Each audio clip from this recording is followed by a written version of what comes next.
Marc Schmitter, je suis président de la communauté de communes Loire-Layon-Aubance, une intercommunalité au sud d'Angers. Loire-Layon-Aubance, 19 communes, patrimoine mondial de l'UNESCO, des coteaux, des vignes, des paysages magnifiques, donc un fort potentiel de développement touristique que nous souhaitions valoriser avec la création du fil artistique paysager.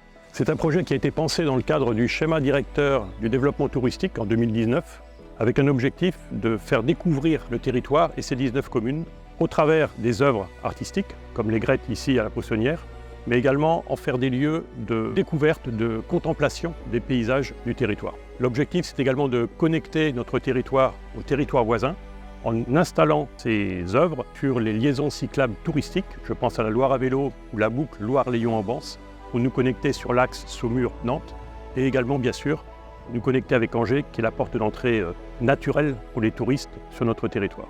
Et puis, pour une jeune intercommunalité comme la nôtre, l'objectif, c'était de créer, ou plutôt même de tisser du lien avec ce fil artistique et paysager.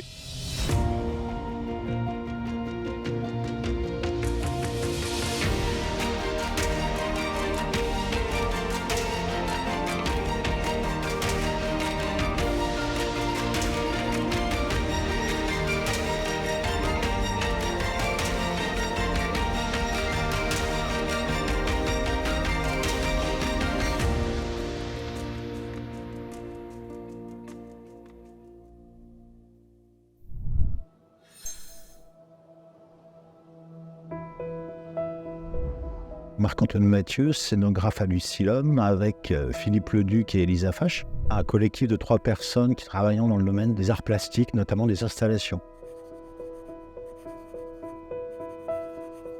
La Grette, c'est une commande qui nous a été faite par la communauté de communes de Loire-Layon-Aubance, qui voulait, pour inaugurer le fil artistique, une sculpture un peu particulière, elle est à la Poissonnière, et c'est le début en fait d'un parcours d'œuvres d'art, sculpture ou autre, très en relation avec le paysage et le territoire.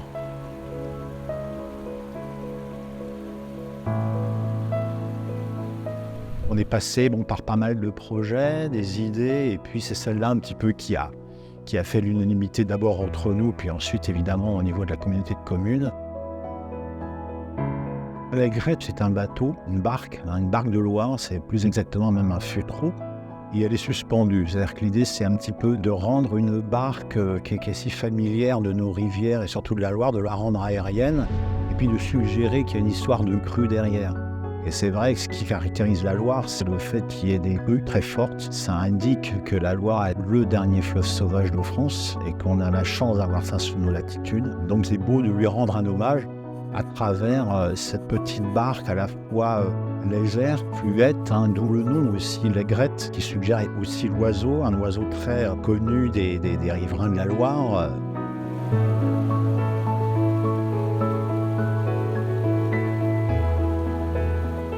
Et c'est un animal avec des pattes un peu hésitantes, qui a les pieds dans l'eau. D'ailleurs, elle a une longue patte parce qu'elle a les pieds dans l'eau. Et ce sera certainement un petit peu le cas de notre fûtreau, parce que de temps en temps, là où il est installé, on peut imaginer que l'eau de la Loire, en montant, arrive au pied des cordages. L'eau n'arrivera pas à la barque, moins haut, mais peut-être que certains hivers ou à certains printemps, certaines crues de printemps, on verra les pieds un petit peu dans l'eau. Voilà pourquoi le nom l'aigrette s'est un peu imposé.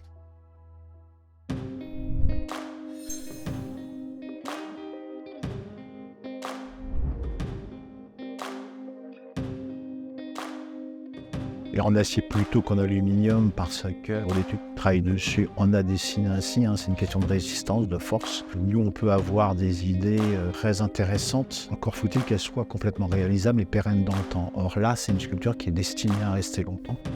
Donc les matériaux sont discutés avec les personnes qui vont réaliser.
on aborde une sculpture comme ça de telle sorte qu'elle soit la plus proposante possible, la plus suggestive possible, en fonction de comment vont être positionnés les cordages, comment les rames, les cordages secondaires sont installés, comment la barque va être installée, orientée par rapport à la rive. Tout ça crée du sens.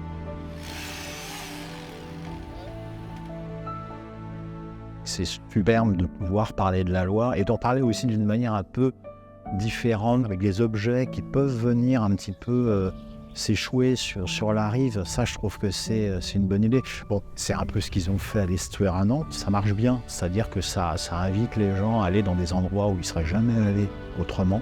Donc, on ne peut qu'être enchanté par ce genre d'expérience. Moi, personnellement, et nous, à Lucilum, on est des amoureux de la Loire. C'est un paysage qu'on aime beaucoup, la Loire, on y a grandi. Donc, de participer à ce paysage-là, c'est à la fois très, très beau. Et puis, en même temps, y apposer un objet, une signature, c'est, voilà, il y a une forme aussi un peu de responsabilité, quoi.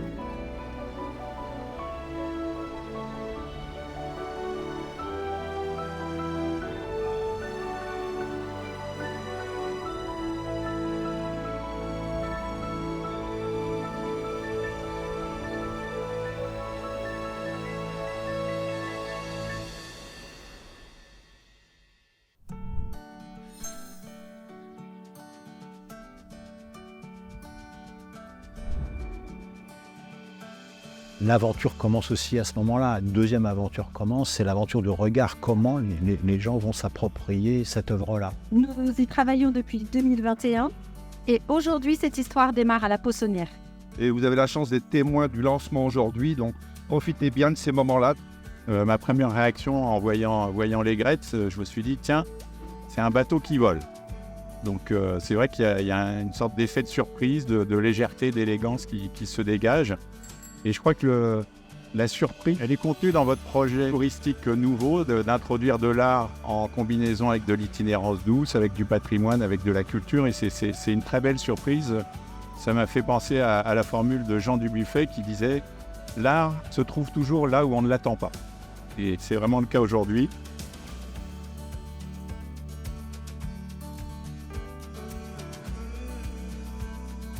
Ancrée entre ciel et eau, elle flotte sur l'horizon. Ses rames déployées traduisent un départ imminent ou une arrivée récente et nous invitent désormais tous les jours à embarquer dans ce rêve suspendu. Elle est devenue l'un des premiers symboles qui rassemble et unit encore davantage les villages de Loire-les-Yons-Bans et nous rappelle l'engagement de la communauté de communes à porter sur notre territoire des projets forts et porteurs de sens qui sont le ciment de l'intercommunalité. Les Gretz qui est aussi un oiseau migrateur, donc qui permet aussi de s'envoler plus loin ou d'aller plus loin sur le territoire. C'est aussi le côté éducatif qui fait découvrir à l'ensemble des jeunes qu'on peut faire de l'art sous différentes formes et qu'on peut apprécier ou pas, selon les choix, ce qui est déployé. Donc ce fil artistique paysager, c'est une sorte de pelote qu'on déroule ou qu'on enroule à son choix. Ça crée du lien social, ça rapproche les territoires, ça rapproche les énergies communes. Il y en a un certain nombre, à commencer par celle des artistes évidemment.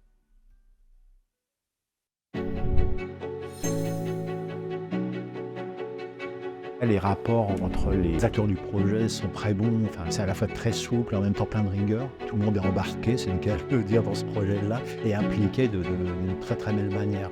Parce que ce projet-là s'inscrit jusqu'en 2026. Il y aura l'année prochaine, en 2024, 3 œuvres pérennes. Il y aura donc Saint-Rémy-la-Varenne, plutôt aux alentours de Brissac. Il y aura Val-du-Léon et Belleville. Nous, on a la chance d'inaugurer le fil artistique. C'est une longue promenade qui va faire sur plusieurs années, donc c'est à la fois très chouette et puis un honneur.